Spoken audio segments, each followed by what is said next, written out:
Next, we're going to have Judith. Judith, would you like to share or would you like me to share? I think I'll go ahead. I'm going to try. Okay, perfect. The only thing is I have to come behind like puppets. Oh my gosh. It's okay. It's a little hard to top that, but anyways, here we go. And if I can't do this, then I'll have you do it, Ave. Okay, it's not a competition. I want you to know that. Oh, I know. I'm just being funny. I'm trying to be funny. Let's see. While Judy's doing that, I will share with the class. I hope you don't mind. After she finished the exam, she texted and said, can I go jump off a cliff now? And I said, no, don't do that. Yeah. All right, anyways. perfect. It's Can up. you see it? It's up and going? It's up. If you want to just put it in in full screen mode. Full screen or yes, perfect. Okay. All right, I'm going to talk. I know we've done a lot of talking about arnica and how it helps in injuries. And I love Jack's post-op. I'm a nurse, and that was just so interesting to me how we can use that post-operatively. But in talking with Avi, and we were trying to come up, just talking about a presentation, and she asked me, what do you like to do? What's your interest?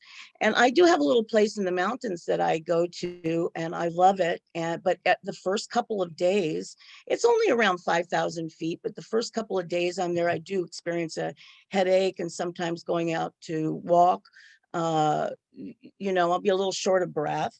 And so I decided to do it on arnica and how it could help with altitude sickness. So just as, and many people have already gone over this, but Arcina Montana, AKA lots of terms they use, leopard's bane, mountain daisy, mountain tobacco, that's interesting, but used for medicinal purposes since the 12th century. It's been around for a long, long time. And I found it interesting that the Montana part is because it flourishes on the mountain slopes, in Europe originally. And that Swiss mountain climbers actually used to rub it on their muscles when they would climb the mountains. They would use it for their muscular pains, which I found pretty interesting. And of course, we all know nowadays, it's become such a product, right? You can go into the health food store, you can get it in pellet form, you can get it in salve. I love my arnica gel. It helps me. The older I get, the more kind of muscle issues I have, and bruising too. So I love the gel. It also, now they're starting to combine products. So they put arnica with CBD and others. So it's widely available. But I never thought of using it for altitude sickness. So, again, here's arnica's effect on body. We know that it helps with pain and bruising, reducing inflammation, which is one of the core reasons it helps in altitude sickness. And I will get to that in a second. So we know it soothes pain and bruising, reducing inflammation, strains, sprains. Again, love the post-op presentation.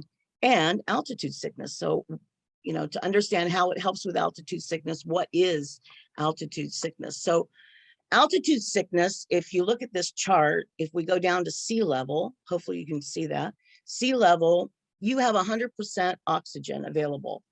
And as you go up in altitude, oxygen molecules decrease. So we know that when you get on an airplane, right? You can't go to 33,000 feet unless the cabin is pressurized, otherwise you wouldn't be able to breathe. So as you go up in altitude, there is less and less oxygen. So even where I like to go in the mountains, and I didn't know that till I did this presentation, even at 5,000 feet, you only have 84% as compared to 100%. And the sickness itself is actually ascending. I've got the definition there, which I can't see because my thing is covering it. It's actually ascending to a height too rapidly. If you go up, increase rapidly, it doesn't give your body enough time to adjust to the reduced oxygen. So then you end up getting these changes that occur in the body. And nowadays, when we have cars You can go from 0 to nothing. You can go to a mile high very, very quickly today when you visit different places, and people can have side effects from that. They can have, again, shortness of breath and the things that come along with altitude sickness. So altitude sickness itself is really a lack of oxygen that's available in the blood. And of course, the brain uses a lot of oxygen, and just mild symptoms could be, like I discovered myself, a headache for the first couple of days, lethargy because you're not getting enough oxygen to the muscles, or you're not getting the oxygen that you would normally have available. Even could progress to nausea, vomiting. And again, it's because all of the cells in the body are not getting the oxygen that they normally would get to function. Severe symptoms can go on to be shortness of breath. And then of course, palpitations, because the brain is telling the heart, hey, pump faster because I need more oxygen available in the body. And the most severe symptoms, because of the inflammation that can occur in altitude sickness, if fluid starts to accumulate, and this is one of the reasons that arnica is so helpful, then a person can end up with almost, what we would call pulmonary edema. They would get fluid in the lungs, and it starts with a cough. And then of course, the worst sign would be cyanosis and death. And it still occurs today. You wouldn't, it's not big on the list of things that occur, but it's one of the ones that can happen. And who does it happen to? And who's at risk for altitude sickness? You can see here, climbers. I would not want to have altitude sickness hanging off the side of a cliff. Here's my cliff, Avi. I mean, that would be scary to be, thousands of feet off the ground and then find that you're sick because of it. So again, it's the how rapid you climb. And in Denver, Colorado, is a mile high. People go to Denver all the time and probably don't, know why they're having a headache or the symptoms they're having. So many people in Colorado can experience various stages of the altitude sickness we just looked at. Denver is at 5,280 feet, and where I like to go on the weekend is at 5,174 feet. So that is one of the reasons that I've had the symptoms occur when you go up there for a vacation. The last thing you want to have is a headache for a couple of days and be short of breath.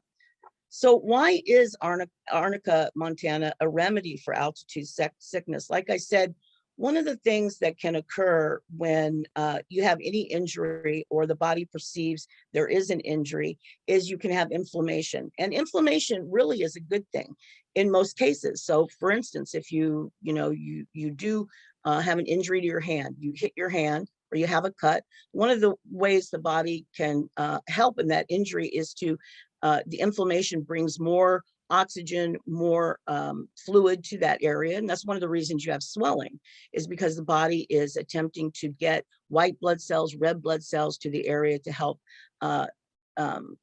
with healing. So the body's natural swelling response to an injury can actually end up impeding blood flow. So when somebody has altitude sickness, one of the reasons arnica can help is there is a component of arnica. It's called, let me see if I can get this right, Hahnemann, that has a strong calming anti-inflammatory effect on the body. One thing I found doing this project, and I'm sure everybody else has too, it's nice to know that there are studies now available for, for homeopathy. There seems to be some interest that people are doing studies and finding out the components of why homeopathy is effective. So Hahnemann, this has a strong calming anti-inflammatory effect, and that effect actually produces vasodilation.